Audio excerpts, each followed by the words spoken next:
Hi, I'm Mosher. I'm the Democratic candidate for Congress in the 1st Congressional District. If you have a moment, I'd like to tell you a little bit about myself. I was the first person in my family to go to college.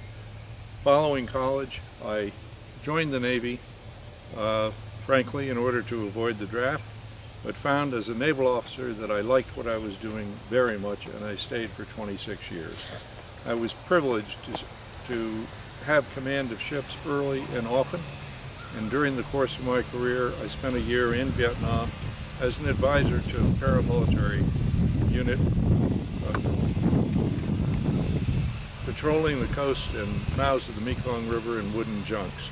And that was just before American combat troops arrived in Vietnam. The Navy was also kind in giving me several years of graduate education, which I was able to put to good use in the Navy and outside.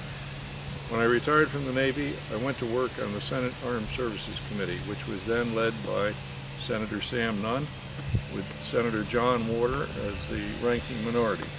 My job was to run the subcommittee that Senator Ted Kennedy had on projection forces.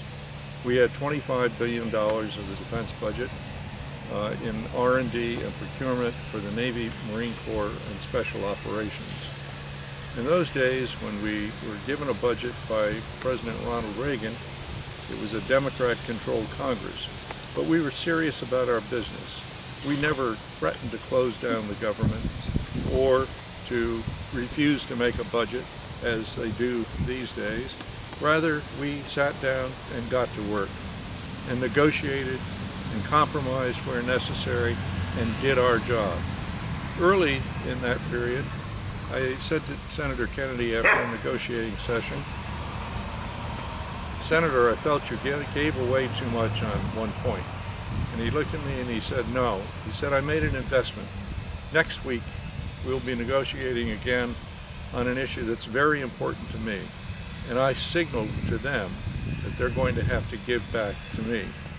That was an example of a work ethic where people on both sides of the aisle respected the process and had a desire to finish the legislation. That ethic is completely gone in the House of Representatives these days, and I want to go there to see if I can make it work again. Please, may I have your vote on November 4th so that together we demand a better future.